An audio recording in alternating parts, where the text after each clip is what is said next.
Hi, my name is Timothy and my group members are Safakan and Joman.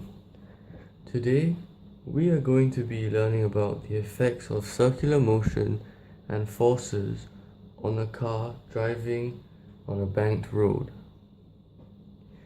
Have you ever watched car races on a banked road and wondered how the cars were able to stay on the road without skidding even when they are traveling at such fast speeds? Well, this phenomenon can be explained with the use of physics, and I'm going to show you how this is done. Firstly,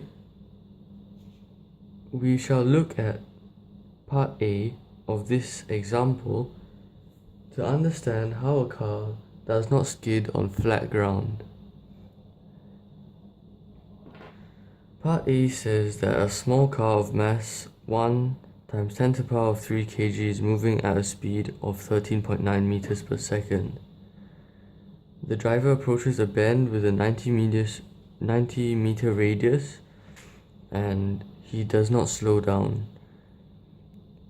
They give total sideways frictional force provided by the tires to be 1.5 times 10 to the power of 3 newtons, and they ask us to determine whether the car will skid when making the turn or not.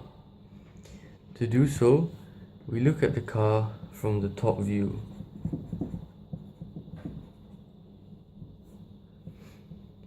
When the car is making the turn, it travels in circular motion. This is the car. The car is traveling in this direction and experiences a sideways frictional force into the center of the circle.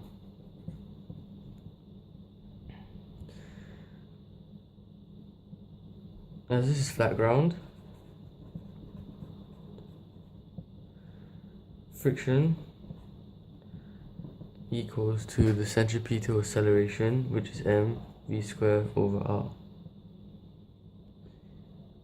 From here, we can find out the velocity when we use the friction no force provided by the question of 1.5 times 10 to the power of 3, the mass of 1 times 10 to the power of 3, and the radius of 90 meters. From here, we can determine the velocity equals 11.6189.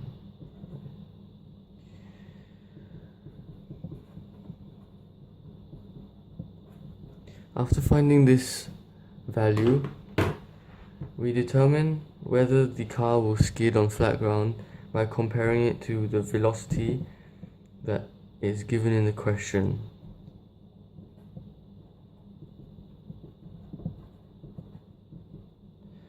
Since the velocity of the car given in the question is greater than velocity determined using friction, we can conclude that the car will skid.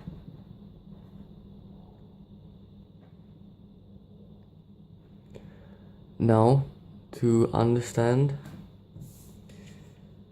why engineers use a banked road to eliminate the factor of friction to allow cars to travel at high velocities, we look at part B. In part B, it says that the car can travel at the same velocity without needing to make use of frictional force to stay in control. They ask us to find angle theta that the road has to be banked at. So to do this question, we cannot use circular motion as they do not make use of frictional forces. We have to use our knowledge of forces to do this question. So, this is the car. And these are the forces experienced by the car. If this is theta, this is also theta. This is also theta.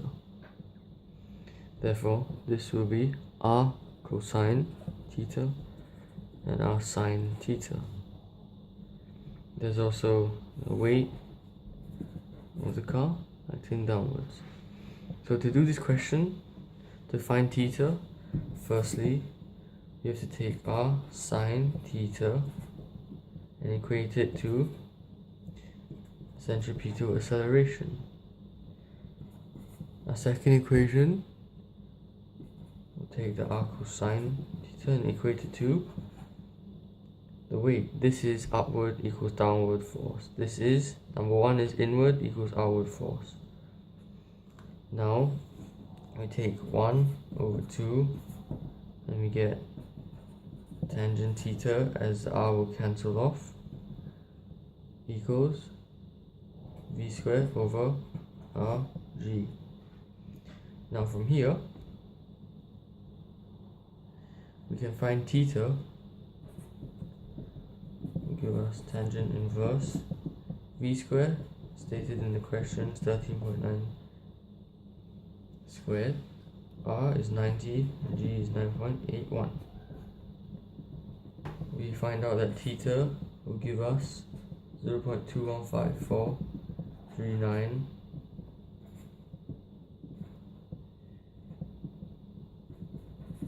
and we round this off to 1 decimal place. So, from doing this, we've understood that the car can travel on a bank road without having to use frictional force at high speeds, and this at a certain angle. The bank road has to be at a certain angle, and this phenomenon explains how racing cars are able to travel around a racing circuit that is banked at very high speeds. Thank you and have a nice day.